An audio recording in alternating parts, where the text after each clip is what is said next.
Okay, so today we're going to be talking about dyslexia and entrepreneurship. That's right, we're going to be talking about dyslexia and entrepreneurship. So let's begin. Now, before we jump in, welcome. And this is a place where we encourage people to think as opposed to telling people what to think. Now, when we're dealing with this topic, to me, there are two obvious questions. The first question is, what is dyslexia? And the second question is, what is entrepreneurship? So we're going to briefly define dyslexia. And in defining dyslexia, we're going to temporarily go into animation. Okay, now we are in animation. So what is dyslexia? Dyslexia affects reading and it affects spelling. There are also some concurrent difficulties with dyslexia, which are the following. Number 1, mental calculations. Number 2, concentration. Number 3, motor coordination. Number 4, personal organization. And number 5, verbal memory. So that's a definition of dyslexia. Let's go back to the vlogging. So that's a very brief definition of dyslexia. Dyslexia can also be seen as neurodiversity or part of the neurodiverse matrix, for want of a better word, but that's another video. And this leads into the second question, which is, what is an entrepreneur? In a simple sense, we can ask, what does an entrepreneur do? And an entrepreneur typically will set up a business. Now, when we look at the context of business, we can kind of define it in 3 ways. So the first way is selling a product. The second way is selling a service. And the third way is selling attention. So let's do that again. The first way is selling a product. The second way is selling a service. And the third way is selling attention. I think this is a good time to give some examples. So let's take John. John sells a book. So effectively, what is John doing? Well, John is selling a product. And then we have Sally. Sally has a platform where you pay £10 a month for video entertainment. So in this context, Sally is selling a service, some type of subscription service. So I think you get the picture. So when we're looking at the world of dyslexia and entrepreneurship, one of the questions that I came up with was, is there a statistic where we can estimate how many entrepreneurs have dyslexia? And I could find a statistic about this in 2 contexts. So the first context was the US and the second context was the UK. So in the US context, 35% of entrepreneurs have dyslexia. And in the UK context, I believe it was 20% of entrepreneurs had dyslexia.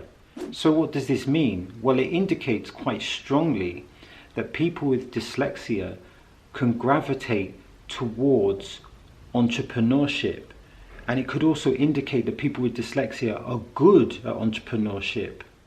So this creates an interesting dynamic that someone with dyslexia is prone or gravitates towards entrepreneurship, but is good at this as well. So that in itself is a very interesting insight. And of course, there may be other factors. This may be a more complicated question. For example, you can look at nature, you can look at nurture, so someone's genetics, someone's environment, epigenetics, etc. But that is clearly for another video. And if you're interested in epigenetics and the biology of belief and nature, nurture, I have some other videos that talk about that subject. But that is a total digression. So let's get back on point and let's look at this situation and ask the question, why are people that have dyslexia good at entrepreneurship? From what I've read, there are various studies and there are different people with different opinions. And one of the opinions is that one of the significant reasons is better communication. So in simple terms, the entrepreneur that has dyslexia has a more effective communication strategy. Now, it should go without saying that within business or in any context, communication is important. Specifically in the business context, you might have to communicate with staff, or you will have to communicate with staff. You might have to communicate with other managers, and you will have to communicate with your customers. There is also another element that's very important here, and that's communicating what your product or service is. So effective communication is vital for a successful entrepreneur. Now, research done by, I believe it's Professor Logan, also identifies other significant aspects. One of those aspects is that the person with dyslexia is more likely to have a mentor. Now, if you've read Robert Greene's book, Mastery, you will understand the significance and how effective a mentor can be. Also, the entrepreneur with dyslexia is more likely to have more staff and is also more likely to have more than one business. So this creates some new questions. Why does the entrepreneur that has dyslexia, how come they manage more staff? How come they have a mentor? And how come they have more than one business? The dyslexic entrepreneur, according to this information, is running a more complicated and more complex operation. So why is this? Let me know in the comments what you think. And in further reading, there was other information as to why people with dyslexia, or entrepreneurs that have dyslexia, are more effective. And I found this one particular interesting article that identified 5 key components. And those components were delegation, oral communication, mental visioning, emotional intuition, and speed. Now let's look at some of these concepts.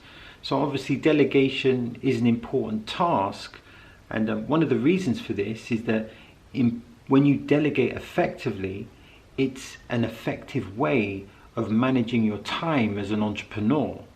We've already mentioned communication, so I'm going to skip past that. But mental visioning, what does that mean? I'm assuming that means the actual vision of the company. So this could mean developing the vision of the product or the service, or understanding the consumer demands, or understand how the vision of the business is going to evolve. The speed element is interesting, and this can mean a variety of things, whether it's the speed and development of your business, whether the speed of how you deliver your product or service to clients. This could mean a variety of things, or whether it's the speed of how you communicate to the workers that you're collaborating with, etc. Now you may be cynical without any information and say, I don't believe you, your information is inaccurate. And my response to this would be, really? Anyway, as I was looking further into this, I came across another interesting concept, and this was the idea of dyslexia and millionaires. So as I was reading this, I could find 2 statistics on this. Now the first statistic stated that 40% of people with dyslexia are millionaires. And the second statistic stated that 60% of people with dyslexia are millionaires. I mean, this statistic is extremely encouraging, because not only have we got information or evidence that there are a lot of dyslexic people that gravitate towards entrepreneurship, but we also have statistics that indicate that people with dyslexia are effective and successful entrepreneurs. And this to me leads into the concept of dyslexia is a gift and is part of the neurodiverse matrix. To simplify that, dyslexia can be seen as a different way of processing the world. It's neurodiverse, a different way of thinking that can be extremely beneficial. And we can see this in this entrepreneurial context. So that's my video on dyslexia and entrepreneurship. Did you enjoy it? If so, why not like and subscribe? Let me repeat, why not like and subscribe? And if you're feeling even more generous, why not share the video as well? And before I go, why not check out my playlist? I have some interesting information on a variety of different subjects. And with that being said, I sincerely hope you have enjoyed the content.